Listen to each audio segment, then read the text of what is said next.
Sukunat. Vaqtning chuqur qatlamlaridan bir ovoz yangraydi. Bu tarix sahnasiga chiqqan buyuk shaxs hayoti. Amir Temur. 1336-yil 9-aprel. Kech. Hozirgi Shahrisabz yaqinida tavallud topgan bu bola oddiy oilada ulg'aydi. Ammo uning bolaligi oddiy kechmadi. Juda erta hayotning og'ir sinovlariga duch keldi. Ot minish, jang san'ati, strategiya bular uning kundalik mashg'ulotiga aylandi. Yoshligidagi jarohat uning tanasida iz qoldirdi, lekin ruhini sindira olmadi. Yillar o'tib, u kichik guruh yetakchisidan butun bir xalqni birlashtira oladigan sarkardaga aylandi.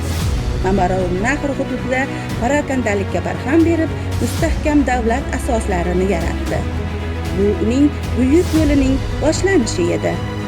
Uning hayoti uzluksiz harakat va kurashlardan iborat bo'ldi. Eron, Iroq, Afg'oniston, Kichik Osiyo va Hindiston tomon yurishlar orqali u ulkan imperiyani barpo etdi. Bu imperiya tarixda Temuriylar imperiyasi nomi bilan muhrlandi. Lekin u faqat zabt etuvchi emas edi. U bunyodkor edi. Samarqandni poytaxtga aylantirib, uni dunyoning eng go'zal va rivojlangan shaharlaridan biriga aylantirdi. Bu yerda ilm-fan rivojlandi, madaniyat yuksaldi, savdo gulladi.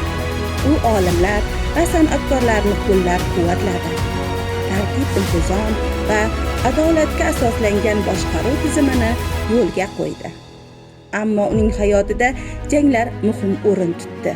Eng mashhur g'alabalaridan biri Anqara jangi bo'lib, unda u Usmonli hukmdori Bayazidni mag'lub etdi.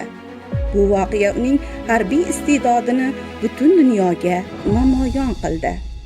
Hayotining so'nggi yillarida ham u to'xtamadi. Yangi yurishlar, yangi rejalar.